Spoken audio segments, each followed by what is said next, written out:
Welcome to law point. Charge sheet ఈ మధ్య కాలంలో ఎక్కువగా వినిపిస్తున్నటువంటి పదం ఇది.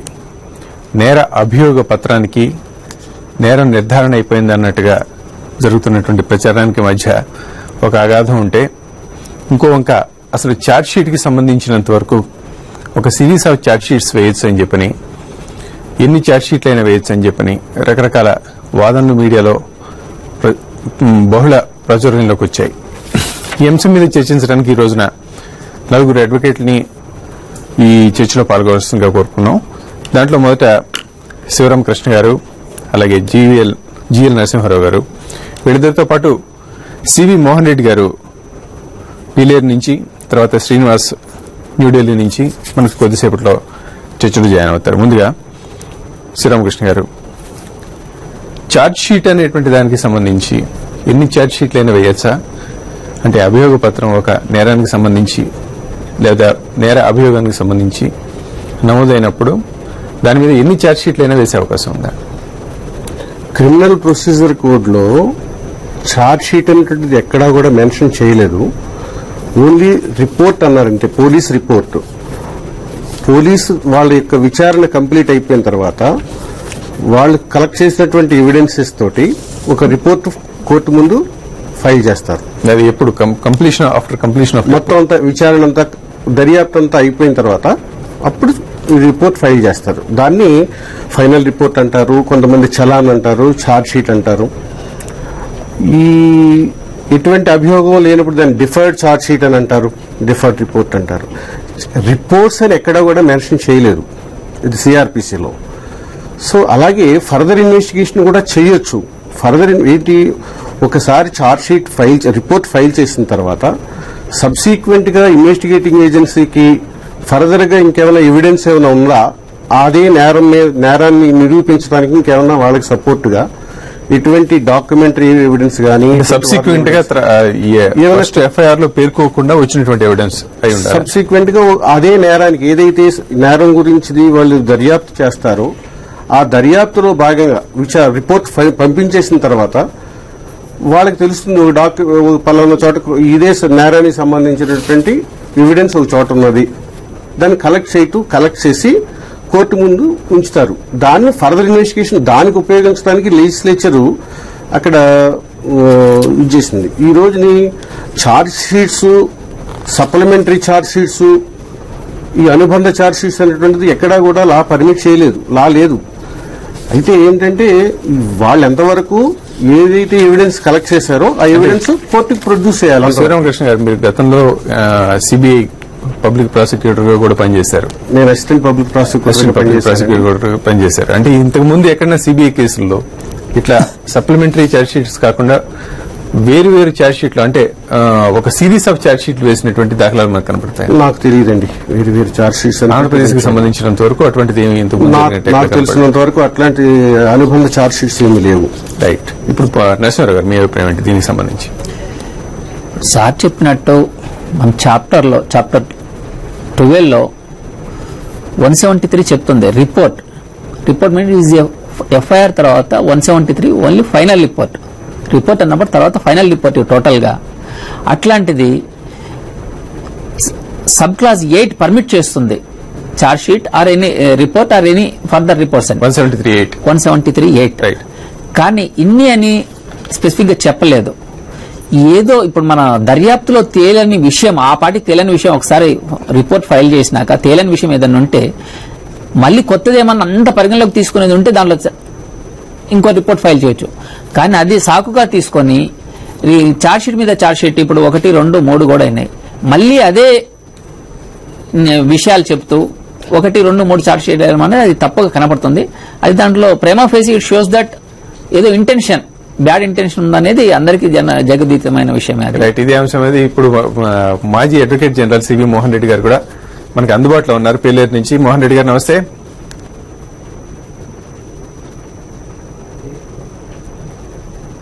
మోహన్ రెడ్డి గారు, నా మాట వినిపిస్తుందా? రైట్. మోహన్ రెడ్డి గారితో ఏదో టెక్నికల్ ప్రాబ్లం ఉంది. ఇప్పుడు నరసింహారావు గారు, ఇప్పుడు మనం చర్చిస్తున్నటువంటి అంశాన్ని తీసుకుంటే సిఆర్పిసిలో ఉన్నటువంటి 418 నుంచి 420, 421 సెక్షన్స్ వరకు కూడా మొత్తం ఈ ఛార్జ్ షీట్స్ కి సంబంధించినటువంటి కొన్ని పర్టికులర్ అంశాలను పేర్కొనడం జరుగుతుంది అఫెన్సెస్ కి సంబంధించి. ఇంతకుముందు భారతదేశంలో అనేక సిబిఐ విచారించినటువంటి అనేక కేసులు కూడా ఉన్నాయి, వాటికి సంబంధించినటువంటి ఛార్జ్ షీట్స్ కూడా ఉన్నాయి. ఇప్పుడు పెద్ద పెద్ద కేసుల్లో కూడా, ఇప్పుడు ఉదాహరణకి బోఫోర్స్ లాంటి కేసుల్లో కూడా ఎక్కడ ఇలాంటి ఒక విచిత్రమైనటువంటి ప్రక్రియ చేసినట్టు కనపడట్లేదు. అంటే మాకు హక్కు ఉంది, అధికారం ఉందని చెప్పి చేస్తున్నట్టు కనబడుతుందా, లేకపోతే సిబిఐకి ఇక్కడ ఏమైనా కంపల్షన్, ఒక ప్రత్యేకమైనటువంటి కంపల్షన్ ఖచ్చితంగా కనబడుతుంది. ఇప్పుడు మన ఏ యాక్ట్ కైనా మూలం మన భారత రాజ్యాంగం. రాజ్యాంగాన్ని తీసుకున్నాక దాని సబ్సిక్వెంట్ గా ఏ యాక్ట్ అయినా ఇంప్లిమెంట్ చేయొచ్చు. కానీ ఇక్కడ భారత రాజ్యాంగంలో ఆర్టికల్ 19 ని వయలేట్ చేస్తూ తన ఇష్టం వచ్చినట్టుగా తన ఇష్టం వచ్చిన వారి మీద చేయడం అనేది అది దురుద్దేశం కనపడుతుంది. ప్రేమ ఫేస్ ఇట్ షోస్ దట్. అట్లాంటి ఇప్పుడు బోవర్స్ కానీ ఇవన్నీ వీగిపోయినాయి. Why? Because they are not taken any interested to proceed further. కనీసం అక్యూజ్ను కూడా తీసుకురాలేని పరిస్థితి. ఈవెన్ అట్లాంటి పరిస్థితుల్లో వాడిని వదిలిపెట్టి కావాలని ఒక పర్సన్ ని టార్గెట్ చేయడం అనేది, ఇది జనరల్ గా ఏదో ఒక సినిమాలో చెప్పినట్టు రౌడీ చేస్తే అది హత్య అవుతుంది, పోలీసు వాడు చేస్తే అది ఎన్కౌంటర్ అవుతుందని, ఇది కూడా ఒక టైప్ ఆఫ్ ఇన్వెస్టిగేషన్ ఎన్కౌంటర్ అని చెప్పొచ్చు. అది మహాదారుణంగా కనపడుతుంది ఇక్కడ. Right right. మోహన్ రెడ్డి గారు వినపడుతుంది ఇప్పుడు మా మాట? మోహన్ రెడ్డి గారు, ఇక్కడి నుంచి మేము మాట్లాడుతూ మీకు వినిపిస్తుందా? వినిపిస్తున్నదండి. మోహన్ రెడ్డి గారు, ఇప్పుడు ఈ చార్జ్ షీట్స్ కి సంబంధించినటువంటి చర్చలో జరుగుతున్నటువంటిది, ఇంతకు ముందు ఎప్పుడూ కూడా ఇలాగా అనేక చార్జ్ షీట్స్ కి సిబిఐ కోర్టు అనుమతించినటువంటి దాఖలాలు లేవని చెప్పి నేను ఒక వాదన అనిపిస్తుంది. దాని మీద మీరేమంటారు?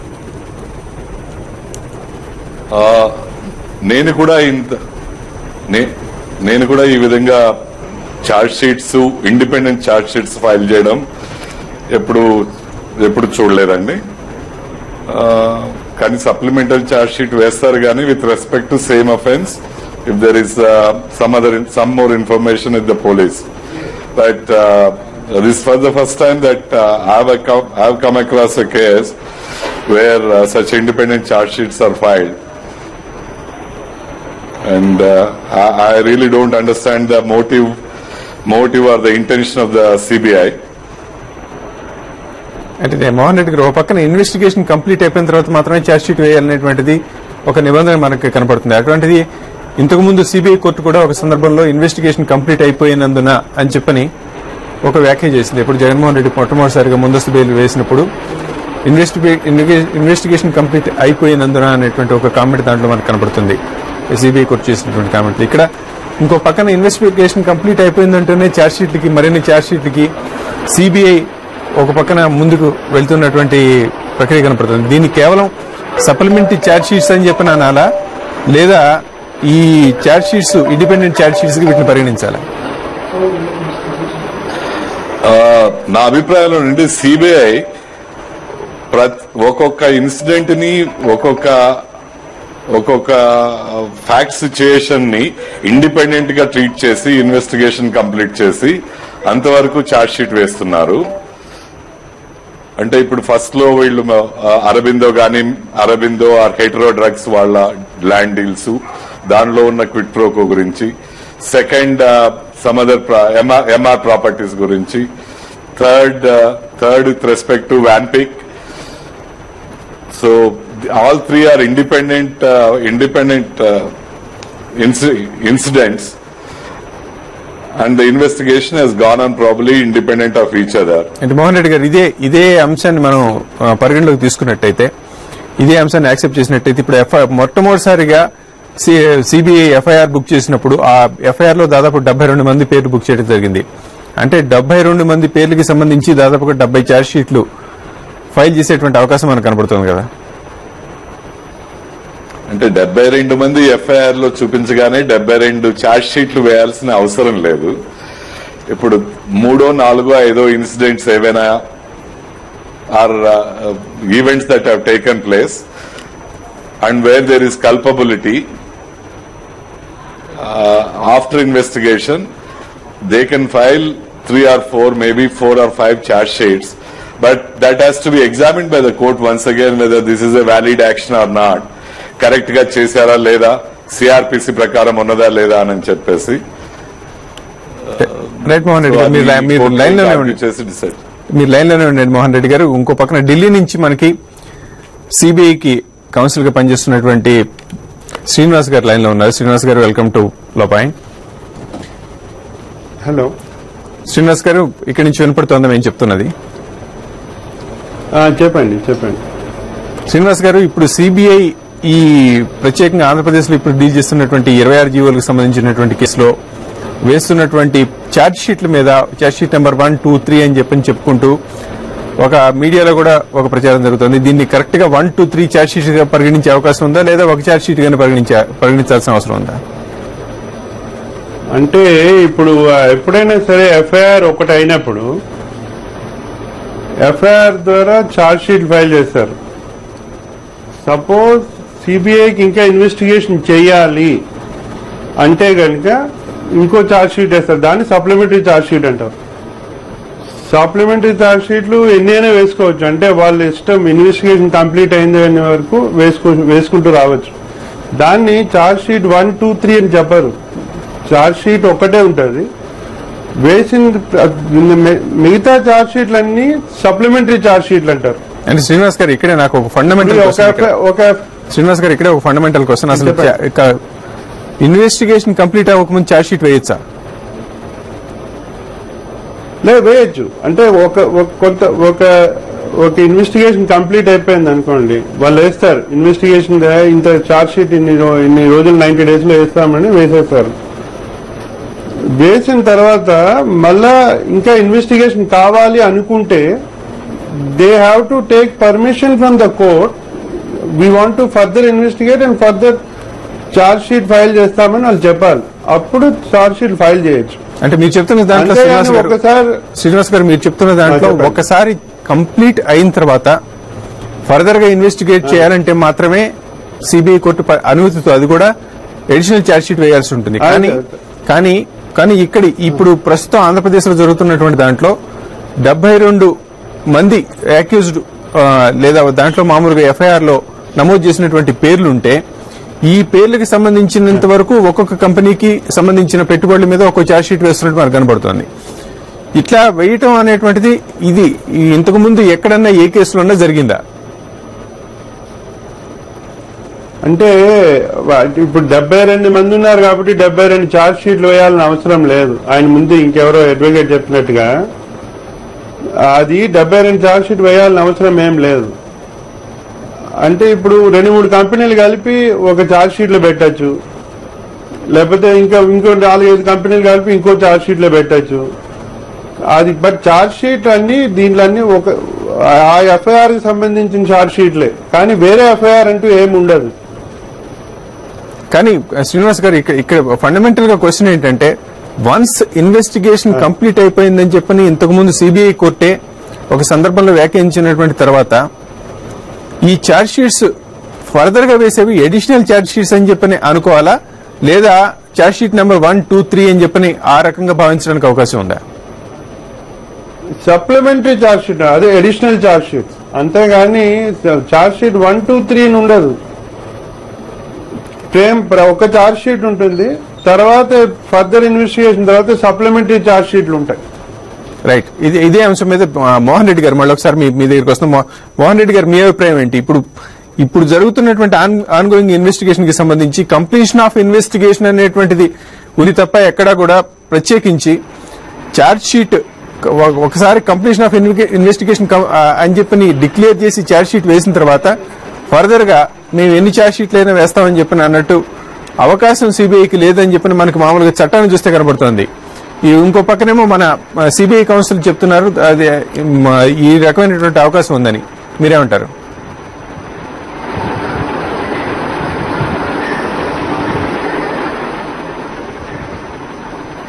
మోహన్ రెడ్డి గారు, మీ లైన్ ఏదో ప్రాబ్లం ఉన్నట్టుంది, మళ్ళీ వస్తాం. ఇక్కడ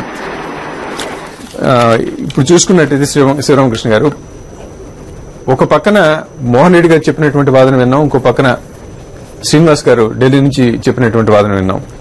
మనకి సిఆర్పిసిలో ఉన్న అసలు ఇప్పుడు ఈ నేరానికి సంబంధించినటువంటి విచారణలో అత్యంత ప్రధానమైనది సిఆర్పిసి 218, 19, 20 సెక్షన్స్ కి సంబంధించినంత వరకు అవి ఏం చెప్తున్నాయి అనేటువంటిది కొంత మీరు ఎక్స్ప్లెయిన్ చేయండి. ముందు మనం ఈ సెక్షన్స్ డిస్కస్ చేసుకునే ముందు అసలు కాగ్నియన్స్ తీసుకునేది అఫెండర్ మీద, అఫెన్సెస్ మీద అనేటువంటిది ఒకసారి మనం చూడాలి. ఇప్పుడు కూడా కాగ్నియన్స్ తీసుకునేది అఫెన్సెస్ మీద తీసుకుంటుంది తప్ప అఫెండర్ మీద తీసుకోదు. అఫెన్సెస్ ఈ నేరాలు అనేటువంటిది నోన్ పర్సన్స్ చేయొచ్చు, అన్నోన్ పర్సన్స్ చేయొచ్చు.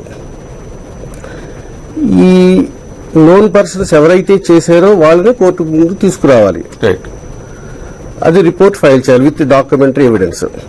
ఒకసారి ఛార్జ్ షీట్ ఫైల్ చేసిన తర్వాత సబ్సీక్వెంట్ గా వాళ్ళకి ఏమన్నా ఎడిషనల్ గా సమ్ మోర్ ఎవిడెన్స్ ఏమైనా ఉంటే కలెక్ట్ చేస్తే దాన్ని ఎవిడెన్స్ కింద ట్రీట్ చేయాలి తప్ప దాన్ని అభియోగాల కింద ట్రీట్ చేయదు.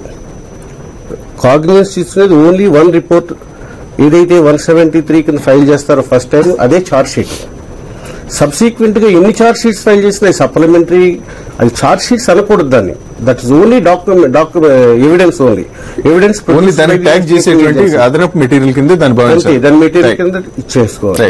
సబ్సీక్వెంట్ గా కోర్టు ఛార్జెస్ ఫ్రేమ్ చేసేటప్పుడు ఏ నేరం ఎవరెవరు చేశారు according to their investigation, according to their material evidence, వాళ్ళ మెటీరియల్ ఎవిడెన్స్ లో ఛార్జెస్ కి ఎవిడెన్స్ ఉందా లేదా. ఇప్పుడు కోర్టు సిబిఐ వాళ్ళు చేసినటువంటి ఒక సెక్షన్ ఒక అభియోగం మోపారు, కోర్టు అదే అభియోగాన్ని ఛార్జ్ చేయక్కర్లేదు, ఛార్జ్ చేయదు.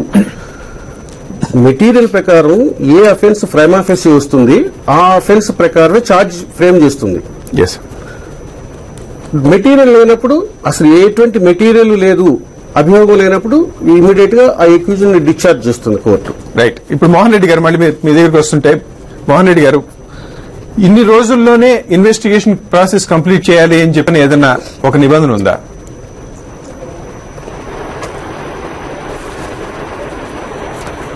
మోహన్ రెడ్డి గారు ఇన్ని రోజుల్లోనే, ఇంత సమయంలోనే ఇన్వెస్టిగేషన్ ప్రాసెస్ కంప్లీట్ చేయాలి అని చెప్పిన నిబంధన ఏదైనా ఉందా?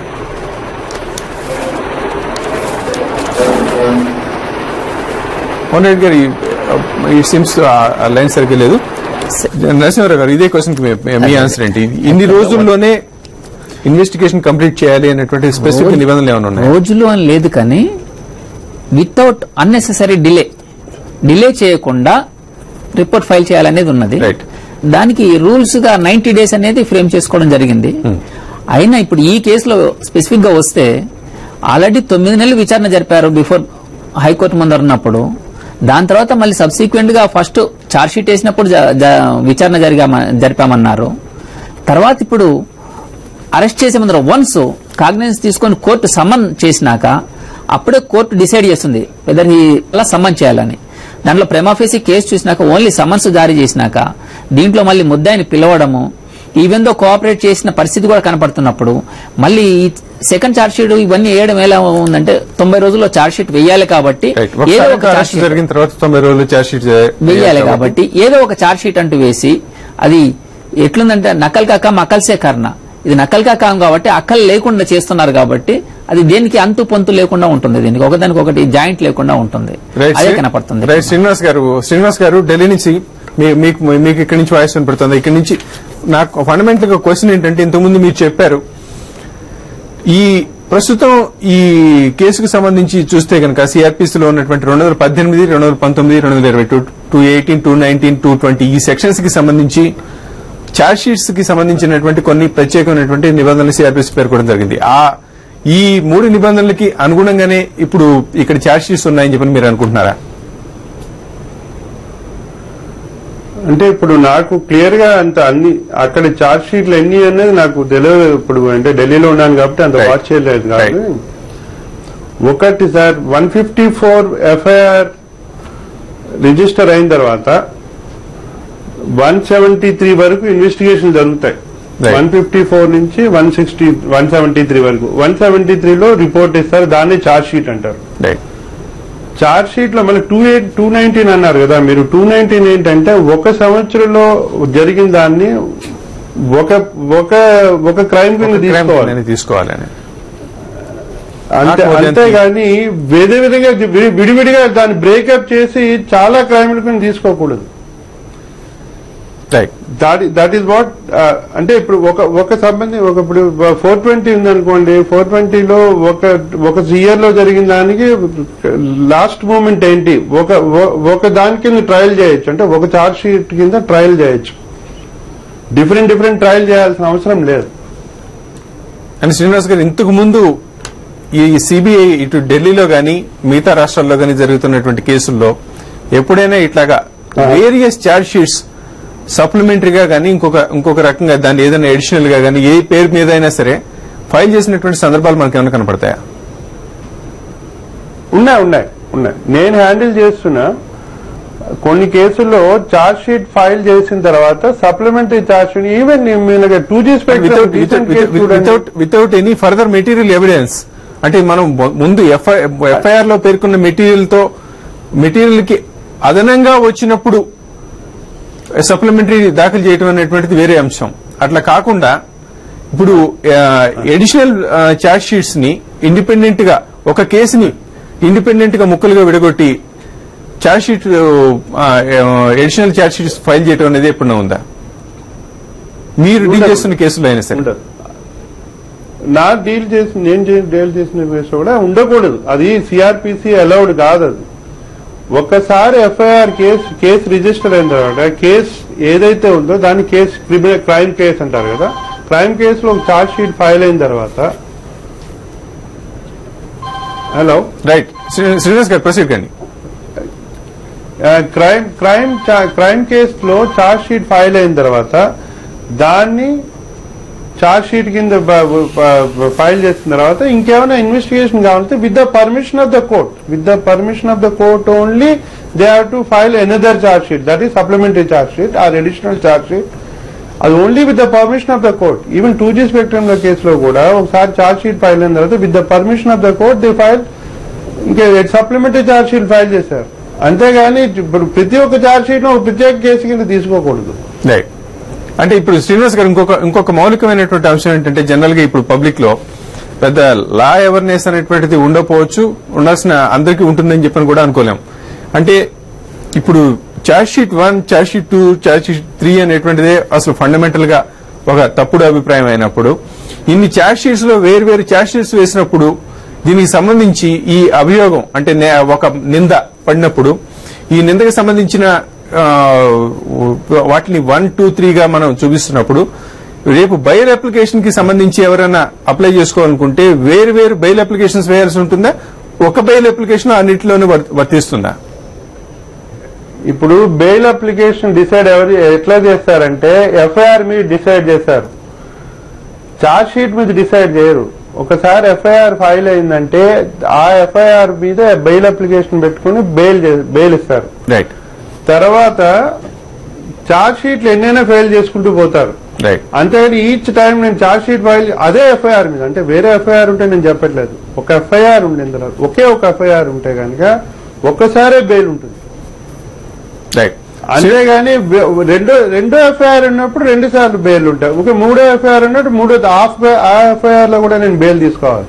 అంతేగాని ఎఫ్ఐఆర్ ఒకటే ఉండి ఎన్ని చార్జ్ షీట్లైనా వేసుకున్న తర్వాత ఒక్కసారే బెయిల్ ఉంటుంది.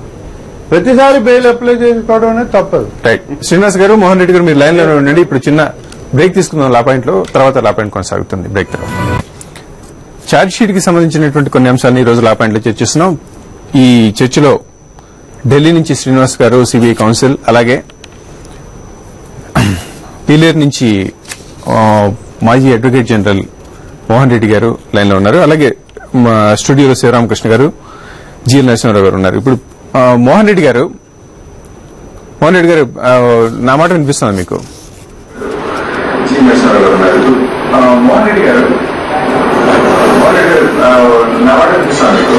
హలో మోహన్ రెడ్డి గారు, ఇప్పుడు ఈ ఛార్జ్ షీట్ కి సంబంధించి ఇన్ని రోజుల్లోనే ఖచ్చితంగా దాఖలు చేయాలి అనేటువంటి నిబంధన ఏదన్నా ఉందా? ఇక్కడ ఈ కేసుకి సంబంధించి చూసుకున్నట్టయితే ఛార్జ్ షీట్ హడావిడిగా దాఖలు చేయాల్సినటువంటి అవసరం ఏదైనా వచ్చిందా? అంటే మొత్తం కలిపి ఒకేసారి దాఖలు చేయాల్సినటువంటి ఛార్జ్ షీట్ ని, కోర్టు ముందు ఉంచాల్సిన ఛార్జ్ షీట్ ని ముక్కలుగా ఇస్తున్నారనేటువంటి అభిప్రాయం కనబడట్లేదా? ఛార్జ్ షీట్ తొందరగా వేయాల్సిన అవసరం కూడా వచ్చినట్టుందండి వాళ్ళకి. కొందరిని ఆల్రెడీ అరెస్ట్ చేస్తున్నారు. 90 days లోపల ఛార్జ్ షీట్ ఫైల్ చేయకపోతే వాళ్ళని రిలీజ్ చేయాల్సి ఉంటుంది. సో దానివల్ల తొందరపడ్డట్టు కూడా అనిపిస్తున్నది సిబిఐ. అంటే 90 డేస్ లోపు ఛార్జ్ షీట్ వేయకపోతే విజయసాయి రెడ్డికి నేచురల్ గానే బెయిల్ వచ్చేటువంటి పరిస్థితి ఉంది కాబట్టి ఛార్జ్ షీట్ వేసినట్టు కనబడుతుంది మొట్టమొదటి. అవునండి.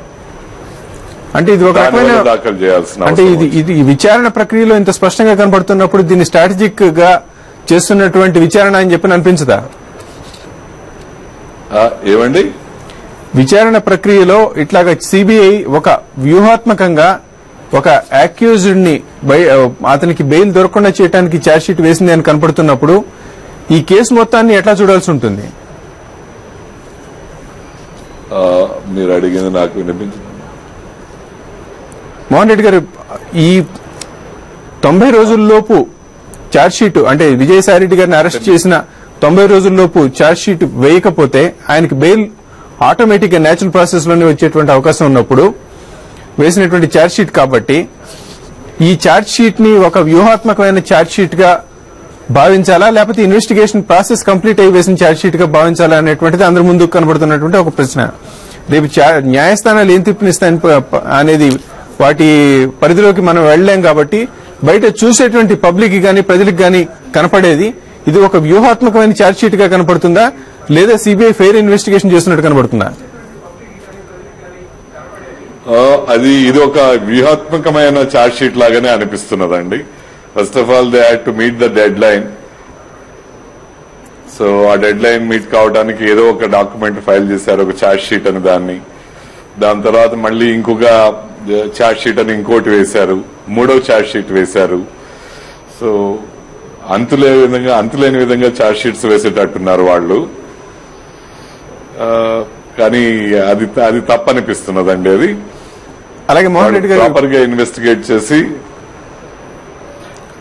అలాగే ప్రివెన్షన్ ఆఫ్ కరప్షన్ యాక్ట్ కి సంబంధించినటువంటి సెక్షన్ 13C(d) ఈ రెండు కూడా ఈ వాళ్ళ మీద అభియోగాలు నమోదు చేసినట్టు కనబడుతుంది. అసలు సిబిఐ కోర్టుకి కొన్ని పరిధులు ఉంటాయి. సిబిఐ కోర్టు ఒక కేసుని దర్యాప్తుకు తీసుకోవాలని చెప్పనంటే అందులో ఖచ్చితంగా పబ్లిక్ కి సంబంధించినటువంటి పబ్లిక్ సర్వెంట్ ఒక అధికార దుర్వినియోగం చేసినట్టు కనపడాల్సినటువంటి అవసరం ఉంటుంది. కానీ ఇప్పుడు దాఖలు చేస్తున్నటువంటి ఛార్జ్ షీట్లలో పబ్లిక్ కి సంబంధించినటువంటి పబ్లిక్ సర్వెంట్ ఎవరు ఇన్వాల్వ్మెంట్ లేకుండా కూడా ఛార్జ్ షీట్లు దాఖలు అవుతున్నట్టుగా కొంతమంది అభిప్రాయపడుతున్నారు. ఇలాంటి సందర్భాల్లో అసలు ఆ ఛార్జ్ షీట్లకి సిబిఐ కోర్టుకు ముందుకు వచ్చేటువంటి అర్హత ఉంటుందా? మీ క్వశ్చన్ మళ్ళీ ఒకసారి రిపీట్ చేయాల్సి ఉంటుంది. ఇప్పుడు ప్రివెన్షన్ ఆఫ్ కరప్షన్ యాక్ట్ లో ఉన్నటువంటి సెక్షన్ 13C(d) అలాగే మరికొన్ని ప్రివెన్షన్ ఆఫ్ కరప్షన్ యాక్ట్ అంటే ఒక పబ్లిక్ సర్వెంట్ కి సంబంధించి అతను మనీని లేదా తన అధికారాన్ని దుర్వినియోగం చేసి ఎవరికో సహాయ సహకారం లబ్ధి చేకూర్చాడని చెప్పి అనుకునేటువంటి సెక్షన్స్ కొన్నిటిని వాటి బేసిస్ మీద ఈ మొత్తం విచారణ సాగుతుంది. అంటే సిబిఐ కోర్టుకి సంబంధించినటువంటి పరిధి అవి అసలు పబ్లిక్ మనీ లూట్ అయిందనో ఇంకోటో దుర్వినియోగం అయిందనో నిరూపణ చేయగలిగితే మాత్రమే, లేదా పబ్లిక్ సర్వెంట్ ఇన్వాల్వ్మెంట్ ఉంటే మాత్రమే అది సిబిఐ కోర్టు పరిధిలోకి వస్తుంది అనేటువంటిది అందరికీ తెలిసిందే. అయితే దీనికి సంబంధించి పబ్లిక్ సర్వెంట్ పాత్ర గురించి ప్రస్తావన లేకుండా కొన్ని ఛార్జ్ షీట్లు వేశారనేటువంటిది ఒక అభియోగం ఉంది. ఇలాంటి సందర్భంలో సిబిఐ కోర్టుకి దాన్ని విచారించేటువంటి అవకాశం ఉంటుందా ఉండదా? చేయొచ్చునండి. సిబిఐ కోర్టు విచారణ చేయొచ్చు, అది లేకపోయినా కూడా విచారణ చేయొచ్చు. అంటే పబ్లిక్ సర్వెంట్ ఇన్వాల్వ్మెంట్ ఉందని లేకుండా కూడా సిబిఐ కోర్టు విచారణ చేసేటువంటి అవకాశం ఉంటుందా? ఏ రకమైనటువంటి ఇన్వాల్వ్మెంట్ లేకుండా పబ్లిక్ సర్వెంట్ దీనిలో ఒక అక్యూజ్ లేకుండా ఉండొచ్చు, మిగిలిన వాళ్ళు పబ్లిక్ సర్వెంట్స్ అయి ఉండొచ్చు. అంటే కనీసం ఒక పబ్లిక్ సర్వెంట్ ఉండాలి మొత్తంగా మీరు చెప్తున్నట్టు. ఆ ఒక పబ్లిక్ సర్వెంట్ కూడా లేకుండా యాక్యూజ్డ్ అందరూ కూడా ప్రైవేట్ వ్యక్తులు అయినప్పుడు దానికి సంబంధించినటువంటి ఛార్జ్ షీట్ ని కోర్టు కాగ్నిజెన్స్ లోకి తీసుకోగలుగుతుందా?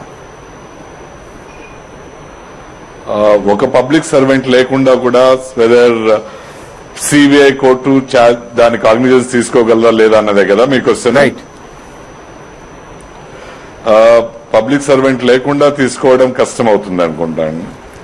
రైట్. మోహన్ రెడ్డి గారు, ఇప్పుడు ఇదే అంశం మీద శ్రీనివాస్ గారు ఢిల్లీ నుంచి మీరు చెప్పండి.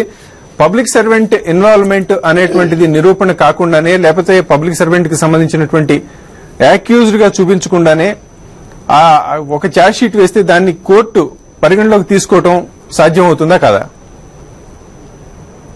ఇప్పుడు PC prevention of corruption act అనేది పబ్లిక్ గవర్నమెంట్ ఎంప్లాయీ ఉండాలి, అంటే పబ్లిక్ ఇది ఉండాలి. అదే కాకుండా ఆయన గవర్నమెంట్ ఎంప్లాయీ కాకుండా ఎవరో ఒకరి మీద పీసీ యాక్ట్ అప్లికబుల్ కాదు.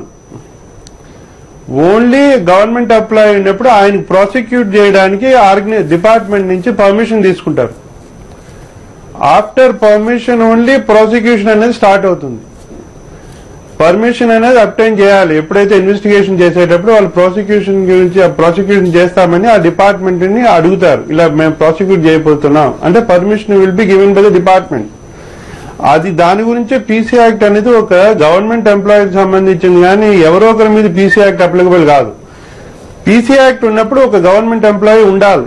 అలాంటప్పుడు పీసీ యాక్ట్ అనేది వేరే అక్యూజ్డ్ మీద కూడా పెట్టచ్చా పెట్టకపోదా, ఇంకా మీరు సిబిఐ కోర్టు తీసుకుంటుందా లేదా అన్నది సిబిఐ కోర్టు ఏదిస్తే ఛార్జ్ షీట్ అయితే తీసేసుకుంటుంది. ఆ ఛార్జ్ వాళ్ళ మీద ఫ్రేమ్ చేస్తుందా లేదా అన్నది చూడాలి. అంటే ఇప్పుడు పబ్లిక్ పర్సెంట్ లేకుండా, పబ్లిక్ సర్వెంట్ లేకుండా ఈ పీసీ యాక్ట్ ఛార్జ్ చేయొచ్చా చేయకూడదా అనేది ఛార్జెస్ ఆర్గ్యుమెంట్ అయిన తర్వాత తెలుస్తుంది. అంతేగాని ఛార్జ్ షీట్ ఇచ్చేటప్పుడు కోర్టు ఏం చూడదు, ఈ యాక్ట్లు ఉన్నాయా సెక్షన్లు ఉన్నాయా, ఓకే ఛార్జ్ షీట్ వచ్చింది తీసేసుకున్నా, now I have to issue the summons. తర్వాత ఆర్గ్యుమెంట్ అవుతుంది ఛార్జీల మీద. ఛార్జ్ మీద ఆర్గ్యుమెంట్ అయిన తర్వాత okay PC act prevention of corruption act ఈ అభ్యర్థి మీద ఉంటుంది, ఈ అక్యూజ్డ్ మీద ఉంటుంది అన్నది సిబిఐ కోర్టు చూస్తుంది.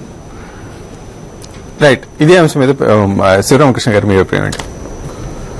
పబ్లిక్ సర్వెంట్ లేకపోయినప్పటికీ కూడా ప్రైవేట్ పర్సన్ మీద ప్రివెన్షన్ ఆఫ్ కరప్షన్ యాక్ట్ కొన్ని అఫెన్సెస్ ఉన్నాయి. దాని ప్రకారం సిబిఐ కోర్టు కాగ్నిజెన్స్ తీసుకోవచ్చు. పబ్లిక్ సర్వెంట్ మీద ఉండేటువంటి రిలేటెడ్ అఫెన్సెస్ ఉన్నాయి. దాని అబెట్మెంట్ చేసే ప్రైవేట్ పర్సన్స్ ఎవరైనా సరే they are liable to be prosecuted as per the prevention. Abetment అనేటువంటి దాంట్లో కూడా పబ్లిక్ సర్వెంట్ కి సంబంధించినటువంటి ఇన్వాల్వ్మెంట్ అనేది ఒకటి మూలం ఉంటుంది. పబ్లిక్ సర్వెంట్ ఇన్వాల్వ్మెంట్ ఉందా లేదనేటువంటిది కూడా అవసరం లేదు. ఒక ప్రైవేట్ పార్టీ ఒక పబ్లిక్ సర్వెంట్ ని ఆఫర్ సమ్ బ్రైబ్, అలాంటప్పుడు సిబిఐ కేసు అవుతుందా లేదా మామూలుగా న్యాయస్థానంలో కేసు అవుతుందా? సిబిఐకి ఉన్నటువంటి లిమిటేషన్ లో సిబిఐ కేసు అవుతుంది అది. బట్ ఇక్కడ అఫెన్స్ వచ్చి ప్రివెన్షన్ ఆఫ్ కరప్షన్ యాక్ట్ కింద వస్తుందా రాదా అనేటువంటిది మెయిన్ మన క్వశ్చన్. కాబట్టి వస్తుంది. ఒక ప్రైవేట్ పర్సన్ ఒక పబ్లిక్ సర్వెంట్ అబెట్ చేసినప్పుడు తప్పనిసరిగా అది సెక్షన్ 12 పీసీ యాక్ట్ కింద చేయొచ్చు. అట్లాగే సెక్షన్ 12 కొన్ని సెక్షన్స్ అబెట్మెంట్ ఉన్నాయి పీసీ యాక్ట్ లో. అంటే ఇప్పుడు చెప్తున్నటువంటి ప్రత్యేకంగా 13C 13D అనేటువంటి సెక్షన్స్ కి సంబంధించినంత వరకు పీసీ యాక్ట్ లో 13(1)(c)(d) is exclusively for public service. ఇప్పుడు ఆ యాక్ట్లు దీనికి వర్తిస్తాయో వర్తించవా అనేటువంటిది మనం చూసుకున్నట్టయితే ఇంతవరకు లిమిటెడ్ స్కోప్ ని ఇక్కడ వరకు పరిమితం చేసినట్టయితే స్కోప్ ని 13(1)(c) 13(1)(d) ఈ రెండు సెక్షన్స్ కూడా తప్పనిసరిగా పబ్లిక్ సర్వెంట్ ఇన్వాల్వ్మెంట్ ఉండాలంటున్నాయా లేదా అతనికి సంబంధించినటువంటి ఇన్వాల్వ్మెంట్ లేపని చేయొచ్చా? 13(1)(c)(d) is only exclusive applicable to the public servant. The public అసలు what is the definition of public servant under section 13(1)(d) and (c)? The public servant committed criminal misconduct. So in 13 లో ABCDE మొత్తం ఇవన్నీ ఉంటాయి. అందులో మీరు చెప్పినటువంటి C is relating to the misappropriation, D is relating to the abusing his official position, obtain pecuniary advantage for himself or for any others. That's the definition వచ్చి. అంటే that offense speaks against the public servant only, not against private party. Right. ఇప్పుడు మళ్ళీ ఢిల్లీలో ఉన్న శ్రీనివాస్ గారు ఒక ముఖ్యమైన ప్రశ్న ఏంటంటే ఇప్పుడు సిబిఐ కోర్టుకి సంబంధించి ఒక కేసు అది టేకప్ చేయాలి అని అంటే దానికి సంబంధించి ఏమన్నా కొన్ని నిర్దిష్టమైనటువంటి అంశాలు ఇంతకుముందు మనం పీసీ యాక్ట్ గురించి మాట్లాడుకున్నాం, ఖచ్చితంగా ఈ నిర్దిష్టమైన అంశాలు ఉంటే తప్ప అది సిబిఐ కోర్టు కేసు కాదని చెప్పడానికి ఏమైనా ఉన్నాయా? అదేం లేదండి, అదేం లేదు. అది ఇన్వెస్టిగేషన్ వచ్చి సిబిఐకి ఇస్తే మట్టి సిబిఐ ఇన్వెస్టిగేషన్ చేయొచ్చు. ఈ పర్టికులర్ సెక్షన్ లోనే సిబిఐ చేయాలి, ఈ పర్టికులర్ సెక్షన్ లేకపోతే సిబిఐ చేయకూడదు అన్నది ఏం లేదు. ఇప్పుడు కొంతమంది స్టేట్ ఏజెన్సీ బాగా చేయట్లేదు, సిబిఐ షుడ్ ఇన్వెస్టిగేట్ చేయాలి అనేది కొంతమంది ప్రత్యేకంగా ఆర్థిక నేరం అని చెప్పిన అనేది డిఫైన్ చేయాలంటే ఆర్థిక నేరం అని చెప్పిన డిఫైన్ చేయాలనుకుంటే ఖచ్చితంగా దానికి సంబంధించినటువంటి పబ్లిక్ సర్వెంట్ ఇన్వాల్వ్మెంట్ ఉండాలి అనేది వరకు మనం చెప్పొచ్చు. అంటే పబ్లిక్ సర్వెంట్ పబ్లిక్ 13CD ఉన్నప్పుడు పబ్లిక్ సర్వెంట్ ఇన్వాల్వ్మెంట్ ఉండాలి, లేకుంటే 13CD అప్లికబుల్ కాదు.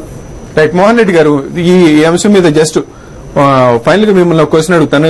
ఈ మొత్తం విచారణ ప్రాసెస్ కి సంబంధించి, ఇప్పుడు జరుగుతున్నటువంటి విచారణ ప్రాసెస్ కి సంబంధించి ఒక SLP సుప్రీంకోర్టులో ఆల్రెడీ ఒకటి పెండింగ్ లో ఉంది. ఒక SLP అది ప్రత్యేకంగా అసలు మొత్తంగా ఈ సిబిఐ ఇచ్చినటువంటి FIR నే ఛాలెంజ్ చేస్తూ నెల్లూరుకు చెందినటువంటి సుధాకర్ రెడ్డి అనేటువంటి ఒక అడ్వకేట్ సుప్రీంకోర్టుకు వెళ్ళడం జరిగింది. సుప్రీంకోర్టు దీంట్లో ఈ FIR ఇది తప్పుడు FIR, ఇది సరైనటువంటి FIR కాదు, దీంట్లో అసలు మెయిన్ గా యాక్యూజ్డ్ గా అది విచారణ జరగాల్సినటువంటి వ్యక్తులు వచ్చి ఆ జీవోలు జారీ చేసినటువంటి మంత్రులు, దానికి సంబంధించిన సెక్రటరీలు అని చెప్పిన ఒక సుప్రీంకోర్టుకు వెళ్ళడం జరిగింది. సుప్రీంకోర్టు దాన్ని ఆమోదించి నోటీసులు జారీ చేయడం జరిగింది. ఇక్కడ ఫండమెంటల్ గా ఏంటంటే సుప్రీంకోర్టు అలాంటి నోటీసులు జారీ చేసిన తర్వాత కూడా ఈ కేసుకి సంబంధించి సిబిఐ దాన్ని పరిగణలోకి తీసుకోకుండా ముందుకు వెళ్ళడం కరెక్టా కాదా? సుప్రీంకోర్టులో పెండింగ్ ఉన్న కేసు వేరే ఆ జీవోస్ ఇష్యూ చేసిన వాళ్ళు కూడా వాళ్ల మీద కూడా ఇన్వెస్టిగేట్ చేయాలి అని చెప్పి ఒక రిక్వెస్ట్ తో పిటిషన్ వేశారండి. రైట్. అది పెండింగ్ ఉండగా సిబిఐ తన ఎంక్వైరీ కంప్లీట్ చేసుకోవచ్చు. అంటే ఆ ఎంక్వైరీలో ఆ సుప్రీంకోర్టులో వేసిన కేసులో ఉన్న ఆఫీసర్స్ గాని పర్సన్స్ గాని ఇన్వాల్వ్ ఉన్నారంటే వాళ్ళని కూడా FIR లో ఇంక్లూడ్ చేసి వాళ్ళ మీద కూడా ఛార్జ్ షీట్ వేయొచ్చు. కాబట్టి సుప్రీంకోర్టులో కేసు పెండింగ్ ఉన్న దానివల్ల సిబిఐ ఇన్వెస్టిగేషన్ ఆపాలని చెప్పేసి గాని ఆపాల్సిన అవసరం కానీ లేదు. సిబిఐ ఇన్వెస్టిగేషన్ ఆపాల్సిన అవసరం లేదు, కానీ సిబిఐ ఆ అంశాన్ని పరిగణలోకి తీసుకోవాల్సిన అవసరం ఉంటుందా ఉండదా? పరిగణలోకి తీసుకోవడం అంటే మీ ఉద్దేశం? సిబిఐ ఇప్పుడు ఇది 26 జీవోల కేసు కాబట్టి 26 జీవోలకు సంబంధించి ముందుగా సంబంధిత మంత్రుల్ని సంబంధిత సెక్రటరీని విచారించకుండా ఈ ఫస్ట్ ఏదైతే FIR నమోదు చేశారో ఇది ప్రైవేట్ వ్యక్తులకు సంబంధించినటువంటి FIR కాబట్టి ముందుగా అసలు ఈ 26 జీవోల్లో జరిగినటువంటిది ఏమన్నా అసలు తప్పు జరిగిందా లేదా అనేటువంటిది కేసు కాబట్టి దాన్ని పరిగణలోకి తీసుకోవాలి అనేటువంటిది ఈ సుప్రీంకోర్టులో వేసినటువంటి SLP. ఆ SLPని సిబిఐ ఖచ్చితంగా దీన్ని కన్సిడర్ చేయాల్సిన అవసరం లేదా? There are two aspects to this, Andy. Right. One, there is an FIR in which there is a set of allegations. Right. And then there is a writ petition before the Supreme Court, which alleges that there are some more people are involved, and they should also be investigated. CBI will proceed to investigate the matter based on the allegations contained in the FIR, and ఆ process లో వాళ్ళకి సుప్రీంకోర్టులో respondents గా ఉన్న officers గాని ministers గాని involve అయి ఉన్నారని ప్రైమా ఫేసి సాటిస్ఫై అయితే వాళ్ళని FIR లో ఇంక్లూడ్ యాజ్ అక్యూజ్డ్ గా ఇంక్లూడ్ చేయడానికి గాని వాళ్ళ మీద ఛార్జ్ షీట్ వేయడానికి గాని ఏమీ అభ్యంతరం లేదు. సిబిఐ ప్రొసీడ్ కావచ్చు. రైట్. మోహన్ రెడ్డి గారు, ఈ చర్చలో పాల్గొన్న ధన్యవాదాలు. ఇంకోవైపు నుంచి ఢిల్లీ నుంచి శ్రీనివాస్ గారు, ఈ ప్రాసెస్ కి సంబంధించి అంటే SLP ఒకటి పెండింగ్ లో ఉన్నటువంటి సమయంలో ఆ SLP లో ఉన్నటువంటి అంశాలని పరిగణలోకి తీసుకుని ఛార్జ్ షీట్లు దాఖలు చేయాలా, ఇన్వెస్టిగేషన్ అట్లాగా అదే పద్ధతిలో కంటిన్యూ చేయాలా, చేయాల్సినటువంటి అవసరం లేదా అనేటువంటి క్వశ్చన్ కి మీరు ఇచ్చే సమాధానం ఏంటి? ఇప్పుడు ఒకసారి FIR రిజిస్టర్ అయిన తర్వాత దానికి ఇన్వెస్టిగేషన్ జరుగుతూ ఉంటుంది. ఇన్వెస్టిగేషన్ లో కొన్ని అంశాలు వస్తే గనక పరిగణలోకి తీసుకోవచ్చు. అంతేగాని ఇన్వెస్టిగేషన్ లో జరుగుతూ ఉండగా SLP పెండింగ్ ఉంది కదా ఇన్వెస్టిగేషన్ ఆపరు. ఎప్పుడైతే SLP లోకి ఏమైనా ఆర్డర్ ఉంటే గనక ఇన్వెస్టిగేషన్ ఆపమని ఉంటే ఇన్వెస్టిగేషన్ ఆపచ్చు. అంతేగాని ఇన్వెస్టిగేషన్ చేస్తున్నప్పుడు ఏమైనా అంశాలు వస్తే గనక ఆ అంశాలను పరిగణలోకి తీసుకుని ఛార్జ్ షీట్ వేయచ్చు. అంతేగాని SLPకి సంబంధించినంత వరకు సుప్రీంకోర్టు ఏం చెప్పింది, సుప్రీంకోర్టు ముందు ఈ మంత్రుల్ని ఈ సెక్రటరీని విచారించాల్సిన అవసరాన్ని గుర్తించిందని చెప్పని సిబిఐ అనుకోవాల్సిన అవసరం లేదా? అంటే ఇప్పుడు ఒకవేళ స్టే ఏమైనా ఒక రెస్ట్రిక్షన్ ఏమైనా ఇచ్చింది అనుకోండి supreme court, then CBI should stop it. అంటే ఒక any observation has come from the supreme court regarding the investigation against some minister or some public servant, please don't do that, then they should not do that. అంతేగాని వాళ్ళు supreme కోర్టును ధిక్కరించి investigation చేసే అధికారం లేదు. శ్రీనివాస్ గారు, ఇప్పుడు ఇదే అంశం మీద నరసింహారావు గారు, ఇప్పుడు జరుగుతున్నటువంటి ఇన్వెస్టిగేషన్ కి సంబంధించి ఆంధ్రప్రదేశ్ లో కూడా అనేక రకాల అపోహలు ఇవి ఉన్నాయి. ముఖ్యంగా ఇంతకుముందు మన వాళ్ళు చెప్పినట్టు అడ్వకేట్స్ మోహన్ రెడ్డి గారు మిగతా వాళ్ళు చెప్పినట్టుగా time of charge sheet filing అనేటువంటిది మొట్టమొదటిది జరిగినప్పుడు అసలు ఆ 90 రోజుల్లో అంటే విజయసాయి రెడ్డి గారిని అరెస్ట్ చేసిన తర్వాత 90 రోజుల పరిధిని ఏదైతే చూసుకుని అతనికి బెయిల్ రాకుండా ఉండాలి అనేటువంటి ఒక అభిప్రాయంతోనే సిబిఐ వేసినట్టుగా కొంతమంది న్యాయ నిపుణులు అభిప్రాయపడుతున్నారు. ఇటువంటి సమయంలో ఈ ఛార్జ్ షీట్స్ అనేటువంటి ఒక ప్రక్రియ ఎప్పటికీ పూర్తయ్యే విధంగా మనకు కనపడుతుంది, లేదంటే దీన్ని ఎంతకాలమైనా కొనసాగించచ్చా, ఇది ఒక పొలిటికల్ కేసు అని చెప్పని ప్రజలు భావించే అవకాశం లేదా? ఇప్పుడు వారు మాట్లాడినట్టు అసలు యాక్చువల్ గా ప్రివెన్షన్ ఆఫ్ కరప్షన్ యాక్ట్ లో పబ్లిక్ సర్వెంట్ ని ఫస్ట్ ముద్దాయిగా చేర్చాలి. ఇప్పుడు మీరు అడిగారు, ఇప్పుడు 26 జీవోలు ఉన్నాయి. ఆ జీవోలు ఎవరు తీసుకొచ్చారు? పబ్లిక్ సర్వెంట్ తీసుకొచ్చాడు, ఎవరు ప్రైవేట్ పర్సన్ తీసుకురాలేదు. వాళ్ళు ముద్దాయినిగా చేసి A1 గా వాళ్ళని చేసి దాన్ని ఇన్వైట్ చేసిన వాళ్ళు ఎవరైనా ఉంటే A10 or A12 ఇట్లా ఈ పర్సన్స్ తీసుకురావాల్సి ఉంటుంది, ప్రైవేట్ పర్సన్స్. కానీ ఇక్కడ ప్రైవేట్ పర్సన్ జగన్ గారు ఏదైతే ఉందో private person at the time of issuing the GOs, అట్లాంటి ఆయన్ని A1 గా చూపిస్తూ వీళ్ళు ఛార్జ్ షీట్లు వేయడం ఇట్లే కొనసాగించడం అనేది అది తప్పుడు విధానం. అది ఇప్పుడు ఏదో చెప్పారు సిబిఐ ఆఫీసర్స్, ఏదో గుజరాత్ లో మేము 100 ఛార్జ్ షీట్లు వేసినవి కూడా సందర్భాలు ఉన్నాయని. అది 100 కాదు. ఇప్పుడు మీరు చెప్పినట్టు 72 మంది ఉన్నారు కాబట్టి 72 ఛార్జ్ షీట్లు వేస్తామనేది ఒక్కొక్క అక్యూజ్డ్ కు ఒక్కొక్క అఫెన్స్ మీద ఏ పారాగ్రాఫ్ యూజ్ చేసుకోవచ్చు. ఆ పారాగ్రాఫ్ ఒకటే ఛార్జ్ షీట్ లో అవి చెప్పాల్సి ఉంటుంది. ఆ పారాగ్రాఫ్ ఆ అక్యూజ్డ్ కు ఏ ఇన్వాల్వ్మెంట్ ఉందనేది. అట్లాంటిది కాకుండా ఇక్కడ ప్రతి పర్సన్ కు ఛార్జ్ షీట్ వేస్తాము, ప్రతి వాళ్ళని అరెస్ట్ చేసిన వాళ్ళు అతను బయటికి రాకుండా ఇంకో ఛార్జ్ షీట్, అది తప్పుడు విధానం అనేది కనపడుతుంది. అది సహజంగా కనపడుతుంది. అది రైట్. ఇంకా కన్క్లూడింగ్ కామెంట్స్ గా శ్రీరామకృష్ణ గారు, మొత్తంగా ఈ కేసుకి సంబంధించి దీన్ని ఇప్పుడు ఈ జరుగుతున్నటువంటి పరిణామాలు వీటి నేపథ్యంలో అంటే ఒక రాజకీయపరమైనటువంటి ఎలిగేషన్స్ ఎప్పుడూ వస్తూనే ఉంటాయి, కానీ ఈ ఎక్కువ మంది ఆంధ్రప్రదేశ్ లో చూసుకున్నట్టయితే దీన్ని సిబిఐ హడావుడి గానీ లేకపోతే అది చేస్తున్నటువంటి కొంచెం దుందుడుకు చర్యలు కానీ ఇవన్నీ చూసిన తర్వాత ఇది ఖచ్చితంగా పొలిటికల్ కేసే అని చెప్పని భావించారా, లేదు దీనికి సంబంధించిన స్ట్రిక్ట్ గా రూల్ బుక్ ప్రకారం వెళ్తున్నారు, వీళ్ళు న్యాయంగానే చేస్తున్నారని చెప్పని భావించాలా? ఏ దర్యాప్తు సంస్థ అయినా బయాస్ ఇన్వెస్టిగేషన్ చేయకూడదండి. అలాగే ప్రైవేట్ లిటిగెంట్ కింద యాక్ట్ చేయకూడదు. The investigation should be fair. ఒక అంశం మీద దర్యాప్తు చేసేటప్పుడు టైం పట్టొచ్చు, 90 రోజులు పట్టొచ్చు, ఇంకా ఎక్కువే పట్టొచ్చు. 1 year పట్టిన కేసులు ఉన్నాయి, 2 years పట్టిన కేసులు ఉన్నాయి. ఎవరో ఒక ముద్దాయి బయటకు వచ్చేస్తాడు, అతన్ని మనం రానివ్వకుండా చేయాలి, అందుకని మనం ఛార్జ్ షీట్ ఫైల్ చేయాలి అనేటువంటిది అక్కడ వాళ్ళ ఇంటెన్షన్ కనపడుతుంది. అక్కడ అది ముందుగానే ఒకటి నిర్ణయించుకుని దీని ప్రకారం మిగతా కూడా చేస్తున్నట్టు అదే ట్రాన్స్పరెన్సీ కనపడుతుంది. అక్కడ ఎంతవరకు వాళ్ళు వెళ్తున్నారంటే వాళ్లే ఒకసారి ఎగ్జామిన్ చేసుకోవాలి, ఎంతవరకు మనం వెళ్లేది ఎంతవరకు. They are not private litigants. Private litigants అయితే ఒకళ్ళ మీద ఒకళ్ళు లిటిగేషన్స్ క్రియేట్ చేసుకుంటారు. But investigating agency should answerable to the government and for accused also. Right. కాబట్టి ఏంటంటే investigating agency should be fair వెళ్ళాలి. ఒకేసారి మనం వాడిని అతను రానివ్వకుండా మనం ఇమీడియట్ గా ఛార్జ్ షీట్ ఫైల్ చేసేద్దాం అంటే లాలో ఉన్నటువంటి ఏమన్నా కొద్దిగా గ్యాప్స్ ఉంటే దాన్ని వాళ్ళు అడ్వాంటేజ్ గా తీసుకోకూడదు. అక్కడ ఓకే 2 years అవుతుంది ఇన్వెస్టిగేషన్ కంప్లీట్ ఇన్వెస్టిగేషన్ అయిన తర్వాత రిపోర్ట్ ఫైల్ చేయొచ్చు. అంత కంగారు ఏమీ లేదు. ఎవరు ఏ కోర్టు కూడా నువ్వు ఇన్ని రోజుల లోపల ఇన్వెస్టిగేషన్ కంప్లీట్ చేసి కోర్టులో ఫైల్ చేయమని ఏ కోర్టు కూడా ఆదేశించలేదు కదా. మరి ఇన్ని ఛార్జ్ షీట్స్ ఫైల్ చేయాల్సిన నెసిటీ ఎందుకు వస్తుంది వాళ్ళకి అంటే వాళ్లే విమర్శ చేసుకోవాలి.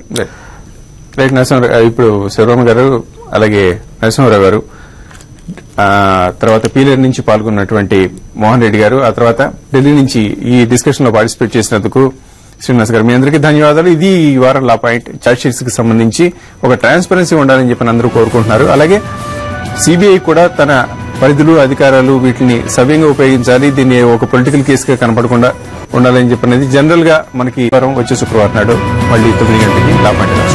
అంతవరకు సెలవు, నమస్కారం.